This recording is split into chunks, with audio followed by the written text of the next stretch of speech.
A new legal fight is heating up between the Trump administration and the state of California, and it revolves around something you might not expect: mask and identification badges for federal agents.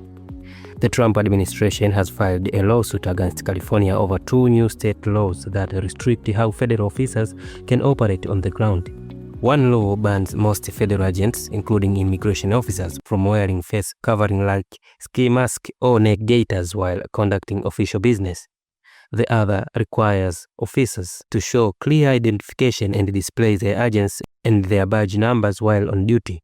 California Governor Gavin Newsom signed both laws back in September. State leaders say the goal is simple: make sure residents can clearly recognize who is actually enforcing the law. They argue that people deserve to know whether they are dealing with real officers or criminals pretending to be them. But federal government strongly disagrees. In the lawsuit, the Trump administration argues these new rules put federal agents in danger at a time when they are facing what they call unprecedented harassment, doxing, and violence. U.S. Attorney General Pam Bondi said the laws discriminate against federal officers and make their jobs more dangerous.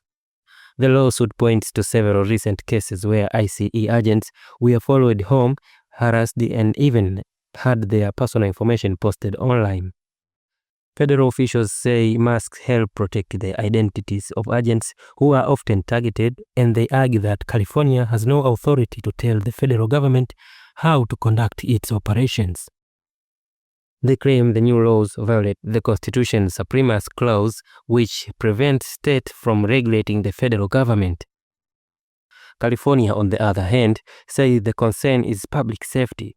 State Attorney General Rob Bonta's office pointed the incidents where criminals wearing masks posed as immigration agents and carried out robberies and kidnappings.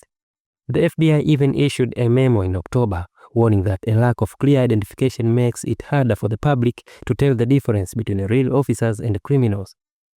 Governor Newsom has called masked federal agents dystopian, while the Trump administration says these new rules are politically motivated and put officers directly at risk.